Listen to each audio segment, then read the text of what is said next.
Good morning. अब तक हम लोग 3 चैप्टर पढ़ चुके। Relation functions, inverse trigonometric function, matrices. Matrices में हम लोगों ने एडिशन, सब्सट्रैक्शन, मल्टीप्लिकेशन, ट्रांसपोज और किसी भी मैट्रिक्स का इनवर्स कैसे फाइंड आउट करते हैं। कुछ क्वेश्चन हम लोगों ने पीएमआई से रिलेटेड सॉल्व किए। जो नेक्स्ट टॉपिक्स हमारा होता है चैप्टर 4 एनसीईआरटी का है, वो है डिटर्मिनेंट। तो आइए सबसे पहले हम लोग डिटर्मिनेंट होता क्या है, ठीक, उसके बाद फिर आगे डिस्कस करते हैं। तो जैसे पहले डिटरमिनेंट क्या है, जैसे हम लोग क्लास 10th में पढ़ते थे कि ये क्या है हमारा, this is a linear equation in 2 variable. दिख रहा है ऐसे? तो अगर हम इस इक्वेशन को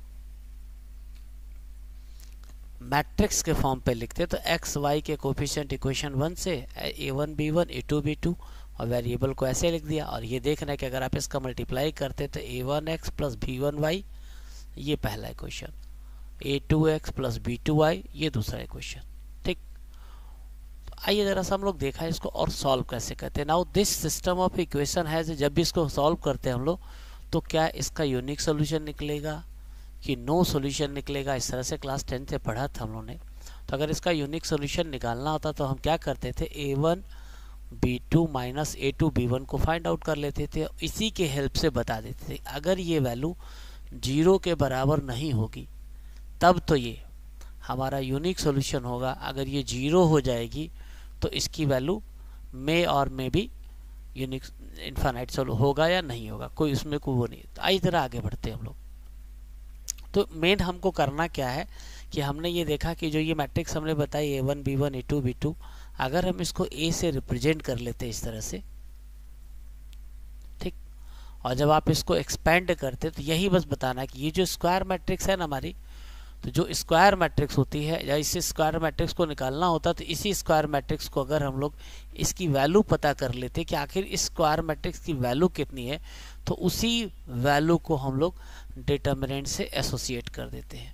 मेन वह बताना है कि डिटर्मिनेंट है क्या।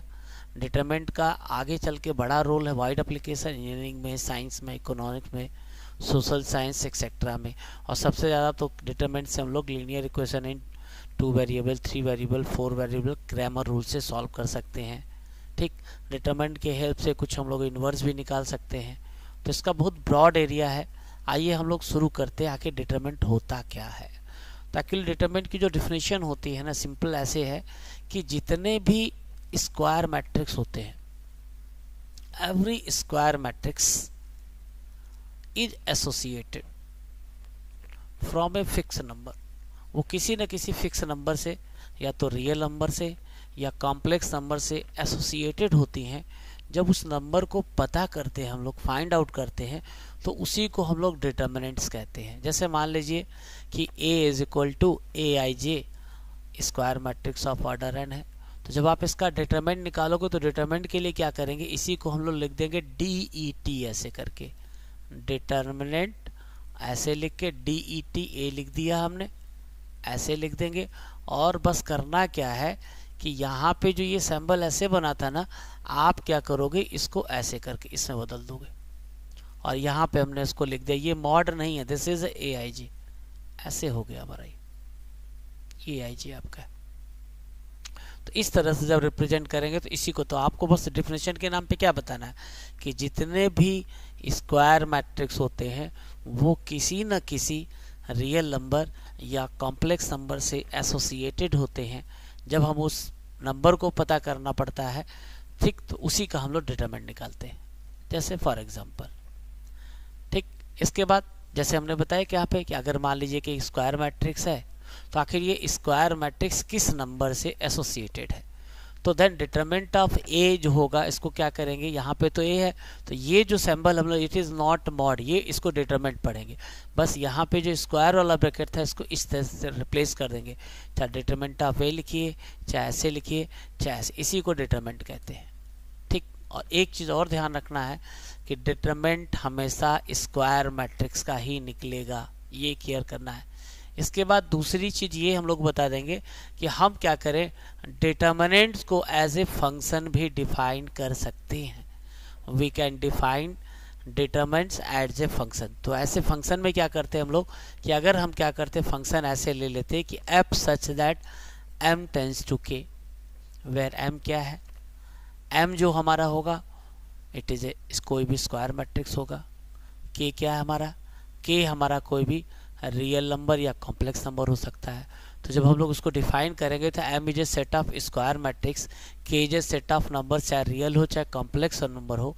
तो f सच that m tends to k is defined by fa is equal to k, where a belong to m and small k belong to k, then fa is called the determinant of a. It is also denoted by, जैसे बता चुके इसको आप determinant a पढ़ते हैं ऐसे लिखिए, या कभी कभी इसको ऐसे डेल्टा ट्रायंगल से भी रिप्रेजेंट करते हैं। तो फंक्शन का मतलब पता, फंक्शन हमारा है तो ये डोमेन होगा, ये कोडोमेन होगा। तो किसी भी डिटरमिनेंट का फंक्शन जो डोमेन होगा वो कोई एक स्क्वायर मैट्रिक्स आना चाहिए, ये सबसे ज़रूरी होता है। अब हम लोग सॉल्व करेंगे कि किसी भी डिटरमिनेंट की वैल्यू कैसे निकालते हैं। तो क्लास 12th लेवल पे ऑर्डर 1, ऑर्डर 2, ऑर्डर 3 तक ही निकालना है, उसके आगे नहीं निकालना है। तो सबसे पहले आइए हम लोग लगाते हैं कि determinants of a matrix of A order 1। मान लीजिए यहाँ पे एक मैट्रिक्स है A, इसका ऑर्डर 1 है, इसमें सिर्फ एक एलिमेंट है। तो जब आप इसका डिटरमिनेंट निकालोगे तो क्या करोगे, बस सिंपली यहाँ पे A है तो इसको आप क्या करोगे, A को बस ऐसे लिख दोगे, ये डिटरमिनेंट ऑफ A हो गया ऐसे, this is a determinant of A। और जो भी मेंबर होगा इस मैट्रिक्स के अंदर हम लोग लिख देंगे, तो this is the determinants of this one. Clear? तो ये हमारा हो गया determinants of a matrix of order 1। इसके बाद determinants of a matrix of order 2 कैसे निकालते हैं। तो मान लीजिए कि let A is equal to A11, A12, A21, 2 cross 2 की एक मैट्रिक्स है।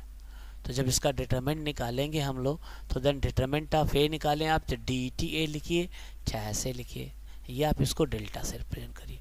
तो करते क्या है हम लोग कि पहले ये मेन डायगोनल के एलिमेंट का मल्टीप्लाई करेंगे, A11 मल्टीप्लाई A22, फिर माइनस ये A21 इंटू A12, ऐसे कर लेंगे बस सिंपल। पहले मेन डायगोनल का फिर माइनस प्रोडक्ट ऑफ इस डायगोनल का। जैसे मान लो इसको एक्सपेंड करना है तो मान लीजिए एक डिटरमिनेंट है 2 क्रॉस 2 का, तो जब इसको एक्सपेंड करेंगे तो पहले आप क्या करेंगे कि इन दोनों का मल्टीप्लाई कर लेंगे। तो 2 2 जा 4, फिर माइनस, फिर क्या करेंगे इन दोनों का मल्टीप्लाई कर लेंगे। जब इन दोनों का मल्टीप्लाई करेंगे तो -4 आ जाएगा आपका। ठीक है, तो ये हमारा 4 + 4 = 8 आ गया। एक आधा और एग्जाम्पल देख लेते हैं हम लोग। जैसे मान लो कह रहा है इसको इवोल्यूट करना है, तो इवोल्यूट करने के लिए क्या करेंगे, पहले आप इसका इसमें मल्टीप्लाई करेंगे, फिर माइनस इसका इसमें। जब आप इसका इसमें मल्टीप्लाई कर रहे हैं तो देखो x इंटू एक्स स्क्वायर आ जाएगा, फिर माइनस x - 1 x + 1। आप इसको सॉल्व करिए तो ये x² -1 when we open the bracket x² - x² + 1, तो इसका आंसर आ गया। तो उम्मीद है कि समझ में आ गया, तो बहुत आसान होता है। इसके बाद हम लोग डिटरमिनेंट्स ऑफ ऑर्डर 3 क्रॉस 3 को एक्सपेंड करेंगे। यहीं से शुरू होता है देखो। तो जब भी हम लोग determinant of order of 3 cross 3 को, तो वी कैन एक्सपेंड बाई 6 वे। 6 तरीके से हम लोग 3 क्रॉस 3 के डिटरमिनेंट को एक्सपेंड कर सकते हैं। कैसे करते हैं आइए दिखाते हैं आपको। जैसे मान लीजिए R1 के लॉन्ग, R2 के लॉन्ग, दिस इज R1, ये R2, ये R3, ये C1, ये C2, ये C3। तो किसी भी डिटरमिनेंट्स को हम लोग 6 वे से एक्सपेंड कर सकते हैं। एक्चुअली एक्सपेंड करने का जो सही वो तरीका होता है हमारा, कैसे करते एक्सपेंड करते हैं। जैसे मान लो R1 है तो वैल्यू डिटरमिनेंट निकालने के लिए क्या करेंगे, इस एलिमेंट को लेंगे इनटू इसका cofactor plus element A12 into इसका cofactor plus element A13 into इसका कोफैक्टर, और जब सबको ऐसे सम कर देंगे तो वैल्यू मिल जाएगी। आइए बताते हैं कैसे शुरू करना है। जरा सा शुरू में देखिए, जैसे मान लीजिए कि इसको एक्सपेंड करना है, तो we want to expand along R1। इसको R1 के अलोंग एक्सपेंड करेंगे तो आप कैसे एक्सपेंड करोगे आइए देखा जाए। तो जब सबसे पहले क्या करेंगे, मल्टीप्लाई फर्स्ट एलिमेंट A11 जो आपका है बाई किससे मल्टीप्लाई करेंगे, -1, और जो भी यहाँ A11 लिखा -1 की पावर 1 + 1 इंटू फिर क्या करेंगे, इसके रो और कॉलम को आप ऐसे छुपा दोगे। छुपाने के बाद जो बनेगा डिटरमिनेंट बनेगा ये, तो ये A22, A23, A31 ऐसे कर लेंगे। तो हम क्या करेंगे, तो ये A11 आ गया इनटू इसकी पोजीशन लिख ली हमने। तो जो ये चीज़ लिख रहे हैं हम लोग, ये चीज़ -1 की पावर 1 + 1 और A22, A23 ये डिटरमिनेंट लिख रहे हैं। तो इस पूरे को मिला करके इस वाले पोर्शन को, इतने को ही हम लोग कहते हैं it is a cofactor of A11। और जनरली इसको रिप्रेजेंट आगे चल के आपको बताया जाएगा कि जैसे A11 लिख दिया हमने ऐसे, और फिर यहाँ पे कोफैक्टर के लिए हमने इसको A11। तो ये A11 जो है ना, ये capital A11, this is a nothing but it is a -1 to the power 1 + 1। हम कैपिटल A1 की बात कर रहे हैं, इसकी बात कर रहे हैं, इसकी। और जब आप इसको सॉल्व करोगे ऐसे, तो यहाँ पे A11 क्या होगा, ये ऐसे उतार लेंगे तो ये हो जाएगा A22, और यहाँ पे हमारा हो जाएगा A32, और फिर इसके बाद ये A23, और नीचे आपका आ जा रहा है A33 ऐसे करके, और यहाँ पे ये वाला नहीं रहना है हमारा। और फिर जब इसका इससे मल्टीप्लाई करते, इसका इसमें मल्टीप्लाई करते, तो ये पोर्शन जो आता है आपका, इसी को कहते हैं कोफैक्टर ऑफ A11। ठीक है ना। तो जरा सा यही ध्यान देना होता है। तो हम जैसे बता रहे, तो क्या करेंगे, मल्टीप्लाई करेंगे। तो multiply first element A11 of R1, पहले -1 की पावर 1 + 1, और फिर क्या करेंगे, उस एलिमेंट के रो और कॉलम को छुपाने के बाद एक जो डिटरमिनेंट बनेगी उससे मल्टीप्लाई कर देंगे। फिर multiply second element to A12, तो जब A12 होगा तो हम क्या करेंगे, इसका ऐसे हाइट कर देंगे। तो A12 में किससे मल्टीप्लाई करेंगे, -1 की पावर 1 + 2 और इस चीज से। इसी तरह से जब आप थर्ड रो पे चलोगे तो A13 जो होगा, तो A13 और -1 की पावर 1 + 3 और इनटू इसके रो और कॉलम को हाइड कर देंगे। तो मेन ये चीज़ सीखना होता है। तो इसलिए जब डिटरमिनेंट निकालेंगे तो हमने बताया इसको 6 तरीके से एक्सपेंड कर सकते हैं। तो जब हम इन सबको कंबाइंड करते हैं हम लोग, तो डिटरमिनेंट ऑफ A निकालते हैं। तो पहले देखो क्या किया, पहले हमने एलिमेंट लिखा ऐसे, एलिमेंट A11, और फिर उसके रो और कॉलम को हाइड करने के बाद -1 की पावर 1 + 1 इंटू इस चीज़ को हम लोग माइनर नाम देंगे, आगे चल के बताया जाएगा, प्लस A12 लिखेंगे और फिर -1 की पावर 1 + 2 और डिटरमिनेंट को हाइड कर देंगे। इसी तरह से प्लस ऐसे। तो इसको जब आप सॉल्व करोगे तो इसका इसमें मल्टीप्लाई करोगे, फिर माइनस इसका इसमें, इसका इसमें मल्टीप्लाई करोगे, फिर माइनस इसका इसमें, इसी तरह इसका इसमें मल्टीप्लाई करोगे, फिर माइनस इसका। और जब आप इसको एक्सपेंड करोगे तो यही हमारी डिटरमिनेंट की वैल्यू आ जाएगी पहला। इसी तरह से अगर हम लोग आगे देखते हैं, ठीक, ये मल्टीप्लाई कर लेंगे। इसके बाद क्या करें, अगर हमें R2 के लॉन्ग एक्सपेंड करना हो तो R2 के लॉन्ग एक्सपेंड करने के लिए क्या करेंगे, दिस इज आवर R2, ये हमारा R2 है। तो R2 है तो क्या करेंगे, पहले लिखेंगे A21, फिर इसकी पोजीशन के लिए -1 की पावर 2 + 1, और आप क्या करोगे, इसके रो और कॉलम को हाइड कर दोगे। तो यहाँ से A12, A13 और A31 ऐसा नोट कर लिया आप। इसी तरह से अब इस एलिमेंट को लेंगे तो यहाँ पे लिखेंगे -1 की पावर 2 + 2 A122, फिर क्या करेंगे, अब हम इसके रो और कॉलम को हाइड कर देंगे ऐसे। तो यहाँ से मिल जाएगा A11, A31 और A13, A33, फिर प्लस तीसरे वाले एलिमेंट में, तो A23 इंटू -1 की पावर 2 + 3 पोजीशन हो गई। और जब A23 की बात करेंगे आप ऐसे, तो A23 के रो और कॉलम को हाइड कर देंगे। तो A11, A12 और A31, A33 ऐसे। और फिर जैसे सॉल्व कर रहे हैं हम लोग, इसका इसमें मल्टीप्लाई करेंगे, फिर माइनस इसका इसमें, इसका इसमें मल्टीप्लाई करेंगे, फिर इसका इसमें, इसका इसमें मल्टीप्लाई करेंगे, फिर इसका इसमें। और जब हम लोग सिंप्लीफाई करेंगे, पूरी वैल्यू निकालेंगे, तो हम ये देखेंगे कि ये इसकी वैल्यू आ गई। और फिर आप इक्वेशन 1 को देखो, यहाँ पे इक्वेशन 2 को देखो, ठीक। या आप इसी तरह से आप R3 के अलॉन्ग एक्सपेंड करते, तो R3 के अलॉन्ग एक्सपेंड करते तो क्या करते, तो A31 लिखते, -1 की पावर 1 3 + 1, और फिर इसके रो और कॉलम को ऐसे हाइड कर देते। तो A12, A22, A3। फिर अगले पे क्या करते, इस वाले एलिमेंट को लिखते हम लोग ऐसे, तो आप लिखते A32 मल्टीप्लाई -1 की पावर 3 + 2 और A11, A21 ऐसे करके। फिर इसी तरह से तीसरे वाले एलिमेंट को ले लेते हम लोग ऐसे करके। तो यहाँ पे लिखते A33 लिखते, पहले A33, फिर इसकी पोजीशन लिखते -1 की पावर 3+3, और इसके बाद आप जब डिटरमिनेंट को ऐसे लिखते तो डिटरमिनेंट हमारा क्या है, जब इसको हाइड कर लेंगे तो ये हमारा आता A11 A21, और यहाँ पे आपका आता A12, और यहाँ पे ये आपका हो जाता A22। ठीक, तो इस तरह से हम लोग कर, ठीक। अब तो हमने बताया आप R1 के लॉन्ग, R2 के लॉन्ग, R3 के, अब मान लीजिए हम लोग C1 के लॉन्ग एक्सपेंड करना है।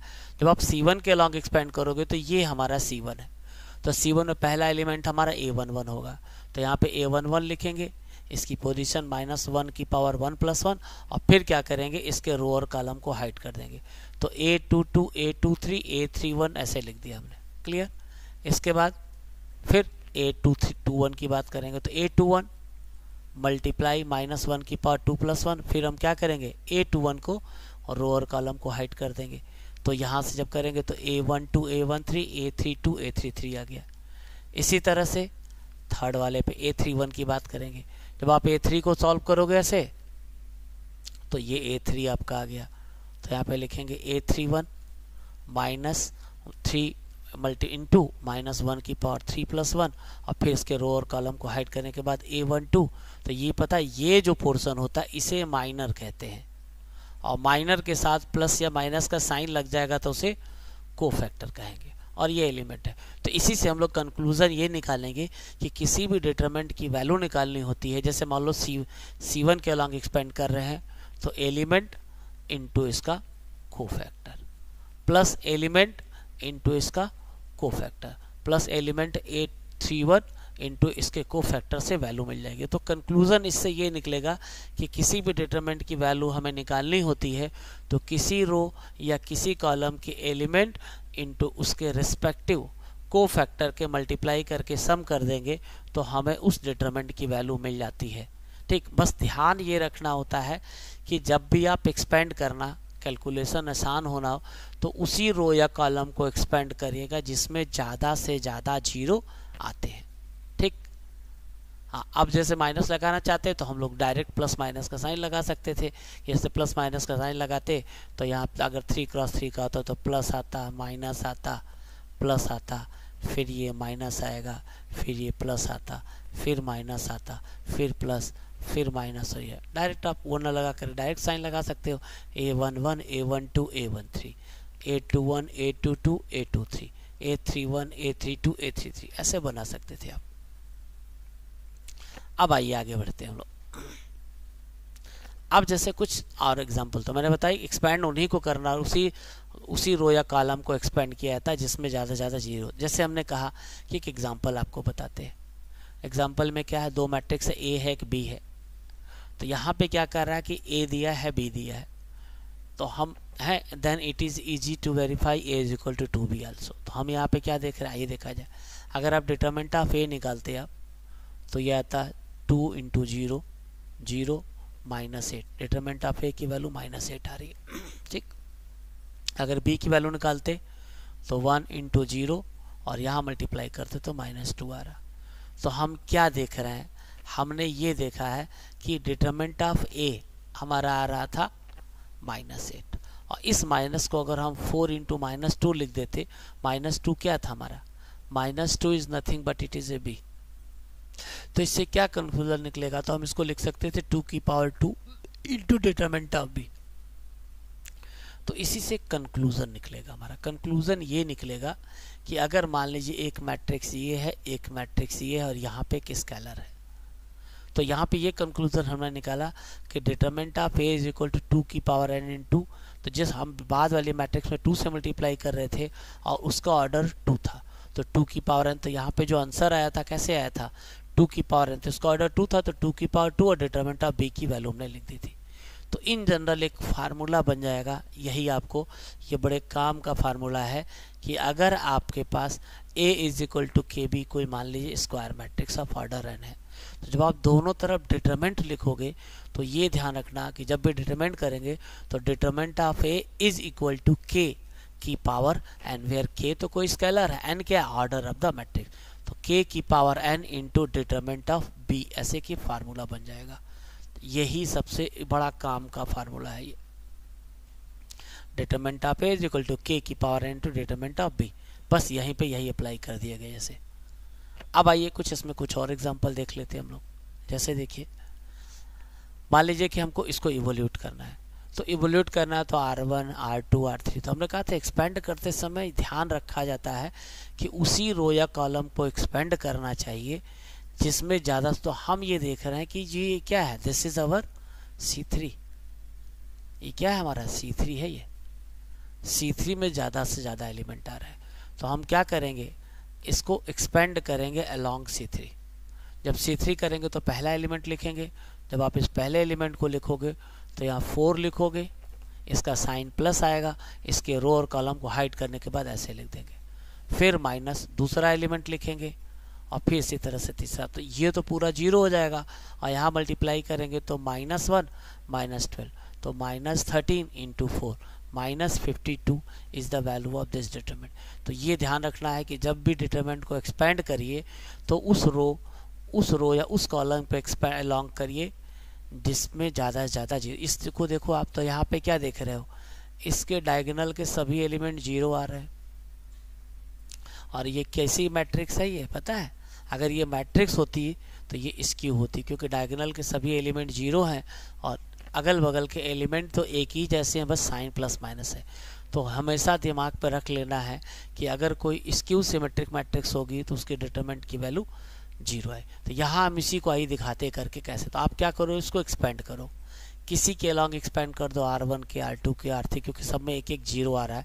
तो हमने क्या किया, इसको R1 के अलॉन्ग एक्सपेंड किया, तो R1 एलिमेंट इंटू इसका कोफैक्टर, फिर माइनस, फिर सेकेंड R1 के अलॉन्ग एक्सपेंड कर रहे हैं तो हमने माइनस साइन अल्फा, और फिर क्या करेंगे, इसके रो और कॉलम को हाइड कर लेंगे, तो ये हमने उतार लिया। इसी तरह से प्लस प्लस और फिर इस एलिमेंट को माइनस कॉस अल्फा लिख दिया हमने से, और फिर डिटरमिनेंट। और जब आप इसको सॉल्व करोगे तो इसकी वैल्यू 0। तो इससे कंक्लूजन ये निकलेगा कि कोई भी अगर हमारी स्क्यू सिमेट्रिक मैट्रिक्स का डिटरमिनेंट निकालेंगे तो वो वैल्यू हमेशा 0 के बराबर आती है। ये ध्यान रखिएगा हमेशा, ऑब्जेक्टिव क्वेश्चन बड़ा काम करेगा। इसके बाद नेक्स्ट, अब कह रहा find the value of x for which, आपको कैसे वैल्यू निकालनी है। तो कह रहा कैसे वैल्यू फाइंड आउट करोगे, जैसे मान लो क्वेश्चन हमारा है तो फाइंड द, तो जैसे देखो वहाँ पे मैट्रिक्स में होता था जब 2 मैट्रिक्स इक्वल होती थी तो उनके करस्पॉन्डिंग, तो ये गलती नहीं करनी है। डिटरमिनेंट इसकी एक यूनिक वैल्यू होती है, इस डिटरमिनेंट की एक वैल्यू हो, तो हम क्या करेंगे, लेफ्ट वाले को अलग सॉल्व करेंगे, राइट वाले को अलग। जब लेफ्ट की वैल्यू निकालोगे तो 3 माइनस एक्स स्क्वायर और ये हो जाएगा 3 माइनस 8, सॉल्व करेंगे तो x की वैल्यू +-2√2 आएगी। ये क्लियर करिएगा। आइए कुछ और देखा जाए। अब जैसे मान लो कह रहा है इवोल्यूट द डिटरमिनेंट, तो इसकी वैल्यू कितनी आएगी, सब ओरल क्वेश्चन है ये। आप इसका ऐसे मल्टीप्लाई करोगे तो ये -2 हो गया, फिर माइनस का साइन लगाने के बाद आप इन दोनों का मल्टीप्लाई करोगे तो -20 आ जाएगा आपका। तो ये कितना आ गया, माइनस इंटू माइनस +20 और -2, आपका आंसर आ रहा है 80। हो गया। इसी तरह इसको सॉल्व करेंगे तो क्या करेंगे, देखिए ओरल है, इसका जब इसमें मल्टीप्लाई करोगे तो cos स्क्वायर थीटा, फिर माइनस साइन स्क्वायर थीटा, तो cos square theta plus sine square theta, इसकी वैल्यू 1 आ जाएगी। इसका एक्सपेंड करना है तो इसका इसमें मल्टीप्लाई करेंगे, इसका इसमें मल्टीप्लाई करेंगे। इसके बाद देखो अभी मैंने जैसे एग्जांपल आपको बताया है, ये कह रहा है कि देन सो दैट 2 × तो पहले क्या करोगे, इसको चेक करना है। आप क्या करिए, आपको 2 × a निकालना है। तो 2 × a का मतलब ये है कि जब ऐसे 2a करोगे ना इस तरह से, तो आप 2a करोगे तो 2a मैट्रिक्स आपकी पहले ऐसे आएगी, दिस इज 2a। तो हम इसके हर एलिमेंट को 2 से मल्टीप्लाई कर देंगे तो ये 2 हो जाएगा, ये 4 हो जाएगा, ये आपका 8 हो जाएगा, ये 4 हो गया। और जब आप determinant of 2a find out करोगे तो व्हाट डू यू गेट, देखिए ध्यान से, तो ये हो जाएगा 8 और -32, तो आपका ये आंसर आ रहा -24 आ गया। ठीक, अब हमें इसको चेक करना था। इसके बाद क्या करें, अगर हम डिटरमिनेंट ऑफ a की वैल्यू निकालते हैं तो डिटरमिनेंट ऑफ a कितना रहा, यहीं पे देखो निकाल लेंगे हम लोग। अगर हम डिटरमिनेंट ऑफ a की वैल्यू फाइंड आउट करते हैं तो कितना मिलेगा, ये आएगा आपका 2 माइनस 8 और 2 minus 8 is equal to minus 6 आ रहा है। तो जब आप इसके राइट हैंड साइड में वैल्यू को पुटअप करोगे 4 इंटू माइनस 6 माइनस 24, तो इसका मतलब इसका LHS इसके RHS के बराबर आ जाएगा। तो ऐसे आप ट्राई कर लोगे, ठीक। इसके बाद देखिए एक क्वेश्चन ये दिया है कि ये दे रखा है कि एक मैट्रिक्स है 3x3 की, तो कह रहा है शो करिए। बस सिंपल क्या कंक्लूजन निकलेगा, 3 इंटू ए करना है तो 27, तो इसको वेरीफाई कर लेंगे आप। इसी तरह से इवोल्यूट करना है, तो इवोल्यूट करने के लिए हमने बता दिया कि उस रो या उस कॉलम को एक्सपेंड करिए जिसमें ज़्यादा, तो जगह इसका एक्सपेंड करना है। ये एकदम उजवानी क्वेश्चन आपके हैं, तो हम इसके अलॉन्ग एक्सपेंड कर देंगे, उसमें 2 जीरो आ रहा है, तो हम क्या लिखेंगे, एक्सपेंडिंग अलॉन्ग R2। तो जब साइन होगा तो ये क्या पोजीशन है, प्लस माइनस प्लस फिर माइनस प्लस एंड देन ये हमारा क्या होता है 2 1 2 2 2 3। तो यहाँ पे तो पहले माइनस का साइन लगाएंगे, जैसे इसको एक्सपेंड करना होगा तो ऐसे लिखेंगे -1, ये हो जाएगा आपका 2 + 3 मल्टीप्लाई एलिमेंट आपका -1 है, और इसके बाद इसके कोफैक्टर को लिखोगे तो इसके रो और कॉलम को हाइड कर दोगे। तो इसके रो और कॉलम को हाइड करेंगे तो 3 -1 और ये 3 और -5 आ गया, ठीक। और जब इसको सॉल्व करेंगे तो ये माइनस आएगा, ये माइनस, तो यहाँ पे तो ये प्लस हो गया, और यहाँ सॉल्व करेंगे तो ये आपका -15 आ रहा है और फिर माइनस ऐसे, तो -3 आ रहा है। जब आप पूरे को सॉल्व करोगे तो यू विल बी गेट -15 और +3,